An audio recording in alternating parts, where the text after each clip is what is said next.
All right, let's talk some Michigan football to cap off a Wednesday night here at Mark Rogers TV, the voice of college football. Of course, the Wolverines, some would say impressive in spots and not so much in other spots, but does it really matter? They got the win handily against Middle Tennessee with a bit of a curveball coming up, as we can expect against the military academies each and every time, with Army, a solid unit off an 11-2 campaign in 2018, visiting the big house. We got Steve Dace on the line from Michigan Podcast. We invite you to bring in your comments and questions on Michigan football, the Big Ten, and the nation, as Steve serves it up from top to bottom. Steve, how you doing tonight? I could be a little better, Mark, but I could always be a lot worse too. You know how it goes.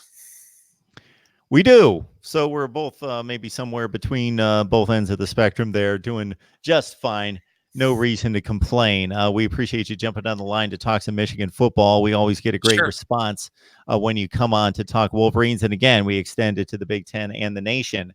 So Josh Gaddis's offense, what did you see that you liked? What did you see that was noticeably different? We really didn't see a lot. And I really hate and loathe the we didn't show anything week one because, we are hiding the playbook trope. But if, I just invite your audience to go online and find Michigan's spring game and compare it to what we saw in this regular game. And it's not even close.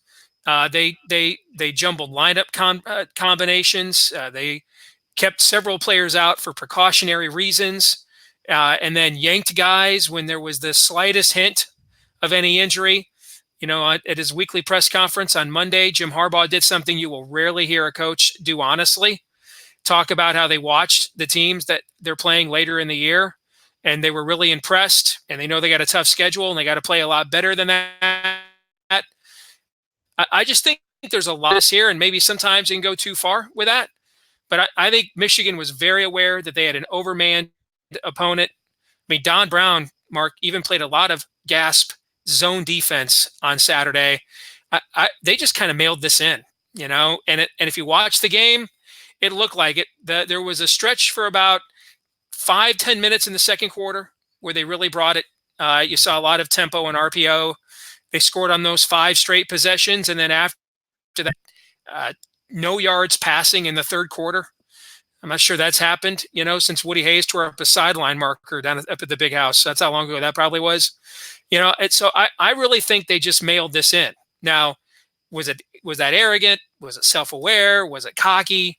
But I think the evidence to that is pretty clear that they were very aware this was an undermanned opponent. And I listened to Jim Harbaugh's coaches show the other night. He was almost appreciative of his former assistant, Scott Schaefer, who's the defensive coordinator at Middle Tennessee and was with Jim out at Stanford. He sounded like he was appreciative that Schaefer blitzed and stuff a lot more than they anticipated, and a lot of different blitz packages, corner cats, a lot of zero blitzes. Almost like this, I hate to say it, this sounded like a preseason game in the NFL. I mean, just guys running in and out, weird, wacky plays, quarterback platoons. Who's the quarterback this series? And hey, anybody has a hangnail or turned a foot, take them out. That's what that game was like. And I don't know much of anything that can be gleaned from it other than Michigan clearly treated it like it was the B-side of a 45. Yeah. So where do you fall on that argument? Do you want your team coming off 2 devastating losses in 2018 with a chip on his shoulder, regardless of the stakes of the game or the opponent? We're going to drive them into the ground. We're going to show something. Or, you know what?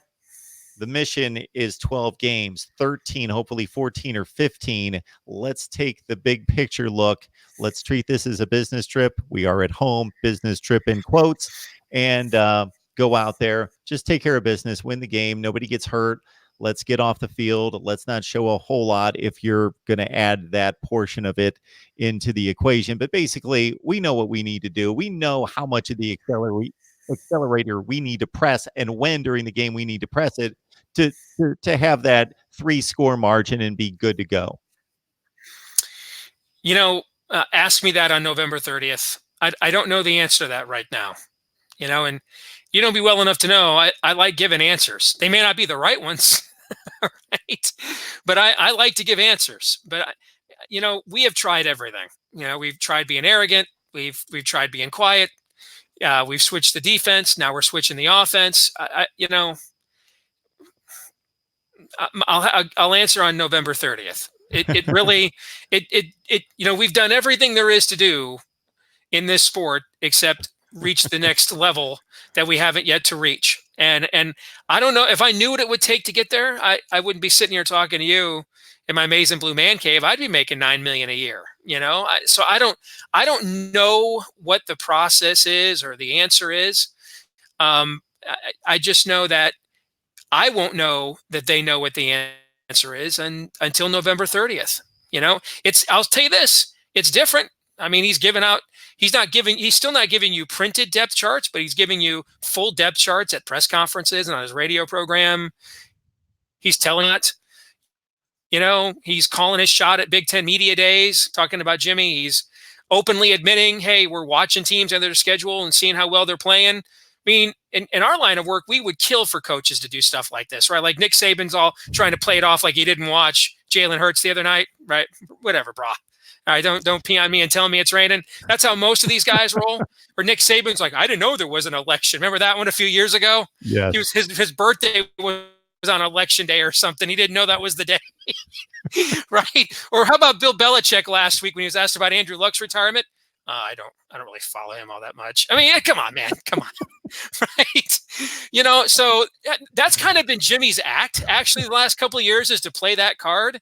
And now he's just kind of been like, dude, I'm Jim Harbaugh. I was on Saved by the Bell. I'll tell you what I really think. I don't care. No, that guy shouldn't get a transfer waiver. He's lying. That guy should get one. I mean, I kind of enjoy it as a media guy, but I have no idea if it'll make a difference for the team. And I don't know that we're going to know until November the 30th. So we'll see. And that's fair enough, because you're just in a place that is just, we're in a place no other program in my lifetime has ever been in. I don't know of another program that has won so many games in such a short period of time and has no significant achievements to show for it at the exact same time. This is really unique. This didn't happen in the first, for 10, 20, 30 years ago, because Bo Schembechler went 32-1 from 1972 to 1974, never beat Ohio State, never went to a bowl game. But he's got 3 Big Ten championship rings, or he had before he passed away, 3 Big Ten championship rings from those years, because they shared the title with the Buckeyes, right? Well, you don't do any of that anymore, but that's kind of a relatively new thing in our league and in our sport. So in this new era now, where if you ain't first, you're last, Ricky Bobby, basically, in this new era, you can win all kinds of games. And if you just happen to lose the wrong one over and over again, or one time, it was like your season doesn't matter. So I don't know what to say. It's odd. It's odd to have everybody view you as a disappointment when you have you're in the top 10 in wins and win percentage over the last 4 years. But then I also don't have a compelling argument against saying we're a disappointment, because we've got nothing to show for. I mean, we put 30 guys in the NFL. There's that, I guess. I mean, I don't know. It doesn't do anything for me as a fan, after November, the end of November. But we are in arguably the weirdest spot I can remember a college football program ever being in. So we'll see. And you took it exactly in the direction that I was headed. It has to be agonizing, because the wins are going to roll up. And whether they roll up at 6-2 or 8-0, we don't know, because there are some tough games in there. But they're almost, even the tough games on the schedule, there can only be that much satisfaction gained from them because of what the expectations are. And the team that's at the end of the line of all of this and what has to be achieved, unless they completely implode and they show up at the game 6-3 or 7-3. Let's do the math, 8-3 actually, or whatever. You know what I mean? Most likely that's going to be for all the marbles again. And regardless of the accomplishments between now and then, and the schedule is legit. So it's not a given that you can run through Michigan State and Penn State and whoever you have in the Western Division. We said that last year, though, right? Schedule was legit last year. We had this conversation last year, and after they lost to Notre Dame by a touchdown in a game where they outgained them in total yards, They did run through that schedule, but it's like it never happened. That's our point. It's like none of those games occurred. Why? Because of what happened against Ohio State and then the way it went down. So, I don't know. They've tried everything else under Jimmy, and now we're gonna give brutal honesty and breathtaking transparency a try.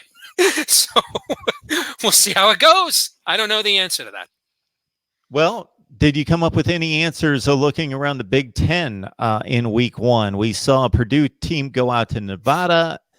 People that were on top of that game weren't shocked that an 11-point favorite would lose, but in that fashion, Wisconsin looked overly impressive. Yep. That's one of the worst in-game meltdowns I've ever witnessed. When I was a kid, we had a game against number 1 Miami. We were ahead, I think, 30-14 with 5 minutes and 30 seconds left. And they came back and beat us 31-30. Yes. But we didn't have a meltdown in that game. We were like fumbling the ball, getting penalties. They scored, got an onside kick, scored again, then stopped us and scored again. I mean, that was just a hell of a comeback. This was uncomfortable. It was like watching the final couple of episodes of Last Chance U in this past season, as you watch the man-child, the boy who can shave, Jason Brown, just deconstruct in real time, and his program, disintegrate in real time, and that's where like the shtick and the F-bombs aren't funny anymore, because you're like, dude, this is real life, and it's really uncomfortable to watch. That's when it actually started becoming a reality show. Those last few episodes, as his program was imploding around him, and his life was basically, devolving to primordial ooze. That is what was watching Purdue from the 6-minute and 19-second mark in the third quarter on was like. You kept wanting to turn it off, but you could not. You just felt like, you felt uncomfortable. It was like watching another guy kick in the balls, and you just cross your legs too by instinct. I mean, I wanted to go buy Purdue gear. I felt so bad. I mean, at one point in the game, they were outgaining Nevada by almost 300 yards. And then they decided, let's see if you can win. You win about 8% of the time in college football when you're -2 or worse in turnovers in a game. So Purdue thought, let's see what happens if we go -5. Well, we saw. And I guess if anything, they got there's a family in, I think it's Thousand Oaks, California. They're very happy with the Purdue Boilermakers this week because their son kicked his way to a scholarship and a free college education there at the University of Nevada, and they got Purdue to thank for it. For all of the great things that Jeff Brom has done at Purdue already, and he did all the acclaim he has gotten, he deserves. That's the 4th time, Mark, in only the 27 games he's coached there. That is the 4th time they have lost a game that they led in the fourth quarter. So he's done a great job building that program on the fly. He's completely rebranded it. They're doing a great job in recruiting. He may need to look, though, at some of his game management issues down the stretch in some of these games. Yeah, because it just had the feel of still being a game, regardless of a 17-point margin. Just because, I was talking to my Miami guy concerning the Florida-Miami game, and Jeff Thomas dropped a touchdown pass that would have given the Canes a 10-point lead in the fourth quarter with about 5 minutes left. Well, the way those offenses were operating or not operating against those defenses, that was like an old school college football game from 25 years ago, in which a 10-point lead with 5 minutes left, fairly safe. The rest of these games, most of them, they're still playing till the gun. If it's a 10-point lead with 5 minutes left, sure, you're in better position than the other team, but your winning percentage is probably 65%. It's by no means a lock, and it just had that feel in the second half, despite the yardage differential. That was essentially Nevada's third-string quarterback. Yes, and he barely beat out Malik Henry from Last Chance U, who's a train wreck incarnate, if you've ever watched that show. He barely beat him out for that job. He hadn't played a game at quarterback since 2016, between redshirting and high school and everything else. That's a bad loss. And I think it's the kind of loss that can haunt a season. And when you look at their schedule the rest of the way, they've got back-to-back Power 5 non-conference games against teams that were in bowl games last year. Vanderbilt and TCU, and both of them play physical, smash-mouth styles, and that's not really kind of where Purdue is at right now. And veterans, I mean, Elijah Sindelar, making boneheaded decisions. I know Rondale Moore is just a sophomore, but he's a veteran now with as big of a role as he played last year. Hold on a second. I think that punt rolled again, and Rondale Moore is still trying to pick it up 5 days later. What was that? Watch the punt roll 8 times, and then let me see if I can pick it up at full speed. And oh my gosh, I can't believe that didn't work. What was that? Marcus Bailey? Hold up. I think Marcus Bailey just got beaten coverage again out in space. I mean, it was a meltdown. And when you look at the fact, those were the guys that are their anchors and the guys that are supposed to carry some of the younger players on this team. Wow, that was a difficult watch. Dale Sherm comments in the chat, Ohio State fan here, but Steve is entertaining. Hey, Steve, Patterson's still getting the Heisman. And then Clemson alum follows up with saying Steve needs his own radio show. Well, maybe you need to follow Steve Dace on Twitter and find out what Steve's all about. Yes, he is a professional at this. I appreciate the kind words. And I think Pro Football Focus rated Shea #1 in efficiency among Big Ten quarterbacks this week. And he had 200 yards passing at the half before Michigan decided to go ahead and officially make it a preseason game. I think he's still going to put up monster numbers, especially because he's got somebody breathing down his neck competitively there in Dylan McCaffrey. So I thought he was a good long shot bet to win the Heisman. He's actually not my pick. I picked Tua to win the Heisman in my preview. But when I said that, you and I were early in the summer talking about potential long shot bets, and I still think, what was he at last I saw, 25-1? 8 of the last 11 Heisman winners started the season 20-1 or worse to win the award. So, yeah, I think that's, given the system they're running and the schedule they're playing and the profile of the school that he's at, if they win a lot of those games and he puts up prolific numbers, absolutely. I mean, Jabril Peppers, guys, just went to the Heisman ceremony in 2016 for 1 interception, on a deflection against Ohio State. Okay, why? Because he got a whole bunch of sacks and tackles for loss early in the year when Michigan was on national television every week. So that's not even a prime position. I mean, he played safety and kick returner, so no, I don't think it's far-fetched at all. Iron Cross is a Michigan fan who I've got to think he watches you or listens to you on a regular basis, but right here claiming you're downer Dace. Now, come on, Iron Cross. What Steve does is basically breaks down the facts, gives it context.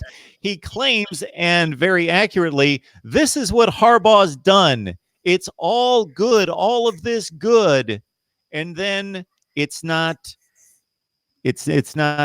being accomplished and completed at the conclusion. It's very factual and then put into context. I don't know what he's looking at. You're certainly laying it out the way it stands. Yeah, I've not enjoyed the last Saturday in November, the last 15 years. I mean, I don't, last year I did something I never thought I would do ever in my whole life. In the middle of the third quarter, I turned the game off and took my kid to the movies because I was going to say stuff on Twitter that was going to get me banned for EVs and probably put on a Homeland Security watch list. So I thought best to go check out the Creed 2 sequel and just get out of the house for a bit. So, I can't. Facts are facts. We've won a lot of games. I've enjoyed watching the last 4 years immensely, except when it's mattered the absolute most. And Jimmy, to his credit, is owning that this season. He's owned it since Chicago in the Big Ten media days and has not diverted away from that at all and is well aware of the situation. So, I'm not saying anything I haven't heard Coach say several times already this season. And the season just started. Now, Steve, of course, that things could get a bit uncomfortable just because of the style of play this Saturday. Army, very famous for that. And I'm going to guess you, like me, if Army's playing anybody else, Army, Navy, Air Force are playing anybody else except my team, then I am rooting for them. I just am astounded. Sure. I am amazed at what those student athletes accomplish based on their priorities in life, academics, and their military commitment, and still going out playing major college football many times against the Notre Dames and Michigans and Ohio States of the world and competing. Yes, they get blown out once in a while, but they compete. I'm astounded at what those kids can accomplish on a football field when it's not the priority. And Army, I know, went to Columbus a few years ago, and yes, the final score was 38-7.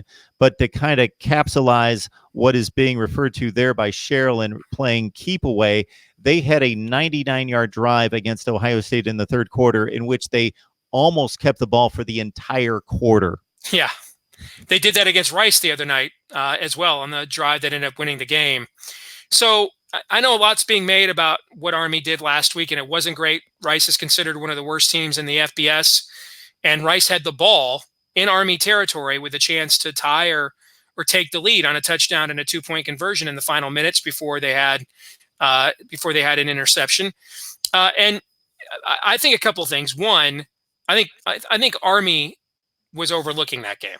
I think, if you look at Army's expectations for this season, this game coming up this Saturday is their defining game until Navy.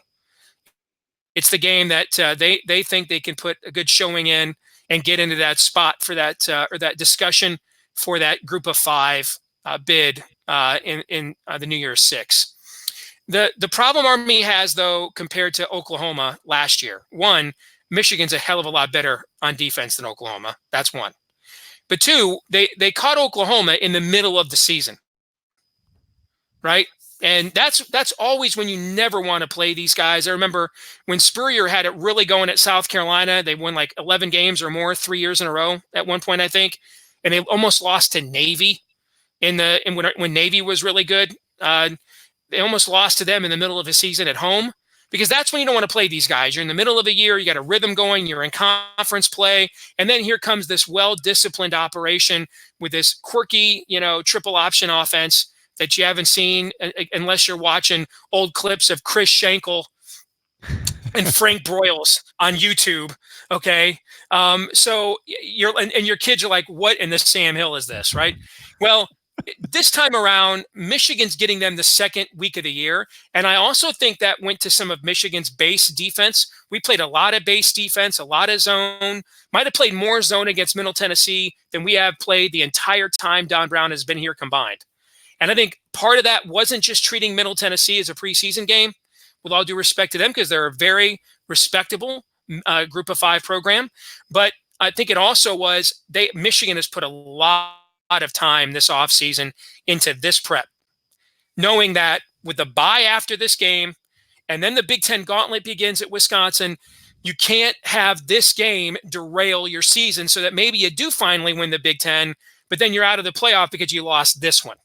So I think 2 factors went into the way Michigan played against Middle Tennessee last week, and the treating it as a preseason game. On a macro level, all the things I talked about already, but on a micro level, this next opponent. And I think Michigan's entire defensive game plan throughout the course of this summer has been for this game. So I think that's a problem that Army's going to have, is they're not getting Michigan in week 5 or 6 or 7 like they did Oklahoma last year. They're getting them week 2. And so they've got all of their focus. Last year, Army snuck up on everybody. They had I think it was an Ahmad Bradshaw, is who I'm thinking of from 2 years ago, who was phenomenal for them. And then when they lost him, a lot of people thought they were going to take a step back. And, Kelvin Hopkins comes in out of nowhere, and they actually ended up being a better football team. Well, we didn't know that at this time last year. They were still kind of the plucky, patriotic band. And so they were being taken lightly. Nobody at Michigan's going to take them lightly. So you're going to play a program that actually does play defense, that you're not going to sneak up on, and it's also not in the middle of the year when they're in a rhythm in their conference season. So I think it'll be a game similar to the one you just described. I don't think we'll hold them to just 7, but I don't think they'll score much more than that.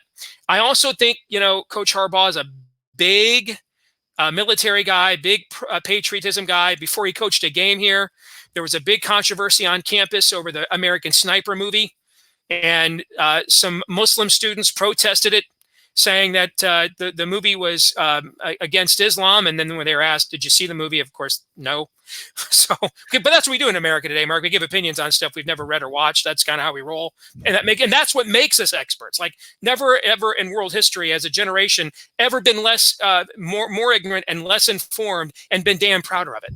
All right. And so Coach Harbaugh said, I'm kind of a big fan of American Sniper, so we're going to show it to our team. And then it got showed, and then the school president saw Jimmy doing that and decided, yeah, we're going to go ahead and show it on campus anyway. So even if Michigan could even put, 40 some odd points on them, I could really, I mean, that we're not going to take a knee and insult them. But if I don't think Jim's good. Jim is not one to lay off if he gets a chance, right? This is going to be a game that if he gets the chance, they're going to take the foot off the gas. I don't think that they're out to, physically or on the scoreboard put it on him. So if I had to guess, it'll be some kind of a 34-17, 38-14 kind of a game. All right. And I think it'll be, Army will represent well, but they're way outmanned in this game, even against a Michigan team that is still nursing some guys back from injury right now. Steve Deace, Michigan Podcast. You can join him on all the major audio platforms as well as YouTube. You can sign up for betnow.eu, get an extra 100% bonus. So if you put in 100, you get 200. You can get my picks down at the description section below with, let's see, where it says Voice of College Football. How were those picks in week one? I had several bad beats in week one, man. I lost 3 games by a half point. 3 games by a half point. Right there. Okay, Wake Forest, I lost by a half point. Eastern Michigan by a half point. And there's another game I lost by a half point. How many games are you predicting? You're diving into Eastern Michigan. Yeah, well, I this includes the early lines that I played in the summer when they first came out too. All right, because I get bored. I mean, especially if you're a Detroit Tigers fan, you stopped watching like Easter Sunday. Okay, so because you saw what was going on here, and it was called tanking. But this week, now that we know a little bit more, and it was crazy too. Like Missouri, man, I was all over Missouri. And they outgained Wyoming by almost 200 yards and still lost by 17 points. It was crazy week one, man. Crazy. Like I was on, and I had several games. Several of them I just had bad handicaps. I thought Texas and LSU would both kind of take it on the down low with them playing each other this week. Nah. And they actually played they played group of 5 teams that cover the spread a lot. Georgia Southern covers the spread a lot. They did it against Clemson last year. I think Skip Holtz was the Gold Sheet Coach of the Year a couple of years ago for how good he is against the spread. But those teams actually came out and just, put boots to the throat. So those were a couple of bad handicaps. So I did not have a great week one. I did not. The one that really hurt me was the Stanford Northwestern finale. Oh, that was one of my bad beats. Yeah, it took the 6 or 6.5, and you think you're golden because Stanford, first of all, they're just going to run out the clock. You force them to punt, you get the ball back, and certainly Northwestern is going to try to score. They were still in the game, but had a very, very small shot of winning with only about 25 seconds left deep in their own end. But the strip sack and the coughed it loose, and the Northwestern lineman can't jump on the football in the end zone. And then you've got the Alabama game. They score late when they couldn't even score in the first quarter, but by the end of it, I had Alabama. That was one of the ones that I won that game. I had Alabama covering that one. But can we talk about that Northwestern game if we're going to go around the Big Ten? Sure. Because I'd be concerned if I was a Northwestern fan. Really concerned, and here's why. Hunter Johnson was there all of last season as a transfer, sitting out. He was there this entire offseason. This isn't Tommy Stevens.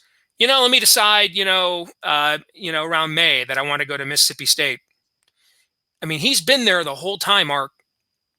And did that look like at any point in time to you, did that look like a quarterback that was rated higher than Tua Tagovailoa in the 24/7 composite in the class of 2017 at any time? And, you follow this maybe even closer than I do. Stanford's defensive personnel is nowhere near where it was 2, 3, 4, 5, 6 years ago. True. Nowhere near that. And I mean, he looked like he looked like he didn't belong. That didn't. There was no, and it wasn't just erratic. Like was there ever a play in that game you thought that's a 5-star quarterback? Now I can see it. Did you ever see that at all? Because I didn't. If I were a Northwestern fan, yeah, TJ Green is hurt now. Isaiah Bowser's knee is out. You know me, I love my Pat Fitzgerald. That's one of my man crushes. I want to be like Pat Fitzgerald when I grow up. But they're a program that's more quarterback centric than any. When they have a CJ Bechet quarterback or worse, and not a Dan Persa or Clayton Thorson, I mean, that's a 3-game swing in a season for them. And if I were a Northwestern fan, I'd be very concerned by my first glimpse of Hunter Johnson, because I would have expected a guy with his recruiting pedigree and the fact he was there the whole time. Justin Fields had some erratic play, but there were moments that you thought that now I see why he's a 5-star guy. I can see it. Okay, now can he put it together? It's over the course of a long season, but you could see moments where you thought that's why the services rated him so highly. I didn't see Hunter Johnson make a single play like that in the entire game. In fact, I saw him make several plays where at times he was the best player on the field Stanford had. Yes.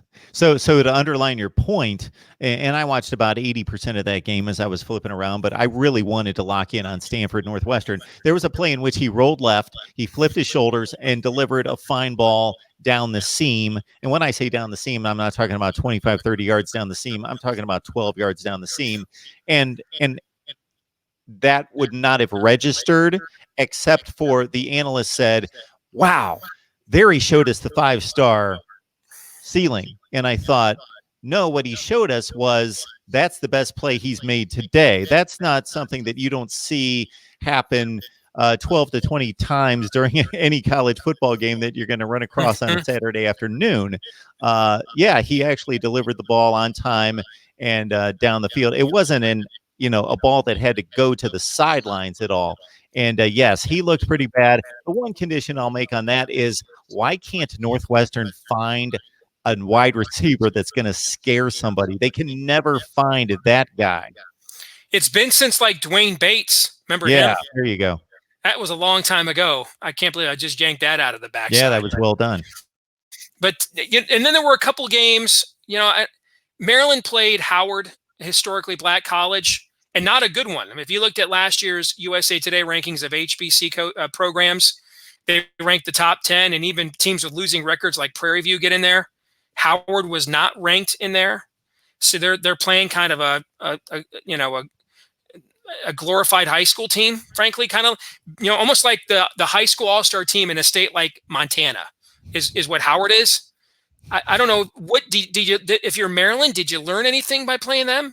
I mean, Penn State played Idaho because apparently Ida Pimp was already booked, and yeah, they put up 79 on them, but since Idaho went to FCS, they've played 13 games, and in 7 of those games, Mark, they've given up at least 46 points, including to teams like UC Davis, who's also FCS. So did those teams learn anything? I guess if you're going to play teams like that and you think you're really good, that's probably what the score should look like, right? I guess. But I don't know what Penn State and Maryland learned by playing those teams. Michigan State, to me, stop me if you've heard this before, terrific defense, but that offense, I mean, if I was a Sparty fan, I'd be livid. I mean, I'm throwing 37, Brian Lewerke's throwing 37 passes against Tulsa to generate a QBR of 46.7. Is that bad? Yes. I'll answer my own question. Bad. They barely ran for 100 yards against a team that was 80th in the nation in total defense, and I think 116th in rush defense last year. So, I mean, that didn't look anything different at all than what we saw from Michigan State. How about Nebraska? They need, 3 non-offensive touchdowns to beat what a lot of people think is the worst team in the Sun Belt, South Alabama. They were as big a favorite this weekend as Alabama was, and they darn near lost the game. Would they run for like 10 yards or something? That's what Adrian Martinez ran for. And now you're given, real hardcore disciplinary statements where if it's adult revenge porn, you're only out a quarter. But by golly, if you're out there distributing child revenge porn at Nebraska, Buster, you're sitting the whole half, all right? Because we don't mess around here. Just ask Lawrence Phillips and Christian Peter, okay? So, and I think that's really bad for Frost's program, Mark. I do. And because forget, every program, if you hate Michigan, you can pull out the Brendan Gibbons card from, the Hoke era a few years ago. Every program has some red in their ledger when it comes to looking the other way with players. Some have a lot more red in their ledger, like, say, Nebraska, right? But forget the claim of a moral high ground. When you're still a young coach like Scott Frost is, He's been a coach for 3 years. We have a 6-6 and a 4-8. And in between there, we had a 12-0. Now, one of these things, as we used to say when we were kids, is not like the other. All right. We're still so he is still developing as a head coach. You've got a really young team. My numbers have Nebraska has more talent in the freshman and sophomore classes than any other team in the Big Ten compared to the rest of the roster. So this is a really young team. These guys are learning to play college football. Suppose you were an offensive lineman and you're getting lit up in film study on Monday for blowing a couple assignments against South Alabama. And you look down and coach says something smart alecky to kind of light you up and bust your balls in front of your teammates, right? And you look down and number 2 and 2-8 down there in the front row, Maurice Washington is down there giggling, laughing with the coach, and you're thinking to yourself, "Hey man, why the hell's Flapjack over here laughing? I missed an assignment on a stunt blitz. Dude's over here distributing kiddie revenge porn. That stuff kills you in a program, kills you. And Maurice Washington ain't good enough to put the. This isn't it, the Raiders putting up with Antonio Brown's helmet. Because, if he ever puts the damn thing on, he's going to get 10 catches for $120 and 2 touchdowns. All right? No matter whether he's actually sane, that he'll do that. What has Maurice Washington proved to be given Christian Peter level of preferential treatment? Because he sure as hell is not that good of a player. That stuff, to me, I think that's a young coach who hasn't found himself, still isn't quite sure about how to build a program. And I think that kills you. Forget the moral high grounds on message boards and on Twitter, because everybody will go to somebody's, you played in 1999 with a drunk driver. I mean, nobody's clean, all right? We're east of Eden here. But when you're trying to build a cohesive program on discipline, standards, and mission and common values, and you got one guy out here who, particularly in a hashtag Me Too era, is facing some really serious, nasty stuff. I don't know, man. I kind of don't want to hear about, I didn't hit my combo block, and didn't have the right line split. Well, at least I'm not doing revenge porn. That stuff kills you internally as a program. I thought Nebraska was shockingly bad. And I thought they were overhyped going into the year, but I thought they'd still be at least 8. But that was terrible, what I saw on Saturday. So I think the game they have coming up against Colorado is going to be fascinating, because the Buffs come home with some momentum after beating Colorado State, and that, Colorado State's not very good, but they put up a 50 burger. They'll have a huge crowd there, so that'll be a fascinating game for Nebraska as well. It's hard not to agree with both takes on Nebraska football, both on the field and off the field. And certainly I didn't give enough thought to the Maurice Washington situation and what he was allowed to play and continue to participate with the team. It's not your fault, Mark. Jim Harbaugh's not coaching in Nebraska, so nobody's covering it. All right, so the Athletics got to write literally 8,000 words or whatever it was. No, 8 pages and 4,000 words on one Cincinnati player's transfer waiver, whose Lick Fickle's argument is that Jim Harbaugh should say that James Hudson left here because he didn't want to play the position that I want him to play at Cincinnati. I don't understand that argument, but okay, cool. So you want that's an 8-page argument or article at The Athletic, but Scott Frost is out there playing a guy facing felony kiddie revenge porn in another state. It's like a tree falling in the forest. So apparently, if you want to be a renegade coach or put renegades on your team, just you can get away with anything today in college football. Just don't be named Jim Harbaugh, and no one's ever going to know about it. Well, I would push back on that to a small extent, but not entirely, because I think you have a good point there on the off the field conduct and dealing or not dealing with it. And that can only, as you so eloquently, much more so than I will, point it out, that can only burn you as a coach. And what is the big payoff? South Alabama, Maurice Washington. It's not exactly Michigan State and Charles Woodson or fill in the blank. I mean, if you can't make a statement against South Alabama, Mark, when will you ever hold the line on discipline in your program as a coach? Ever? Yeah, although maybe he did have a point in keeping him in the game because, as you mentioned, it was a second or third screen game for me, but still, it was obvious to see that Nebraska just could not pull away, and we're fortunate at times to be in the lead by a score or two.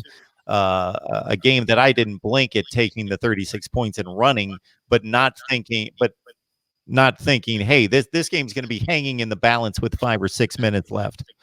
Hmm. So there you go. I thought Iowa was impressive. Yep. And the reason why is they did things they haven't been able to do in the past. They targeted their receivers for 20 attempts. When was the last time Iowa threw at their wide receivers 20 times, like in a season, let alone in one game? So I thought, when you look at the schedule Iowa is playing this year, it's the toughest road schedule I can ever remember a Big Ten team playing. Almost all of their toughest games in the Big Ten are on the road, except for Penn State. And next week they're at Iowa State. Against the first Iowa State team that was ranked in the AP poll in the preseason since I think the Ford or Carter presidencies. And then Wisconsin, was really impressive. Now South Florida is imploding as a program. They've lost 7 straight games going back to last season by almost 27 points per game. One of our former players, Eddie McDoom, transferred down there. Dave Fleming at ESPN reported that after Eddie McDoom was down at South Florida for a week, he went to Charlie Strong and told him, "Coach, we have no idea how to practice here." That's a yikes.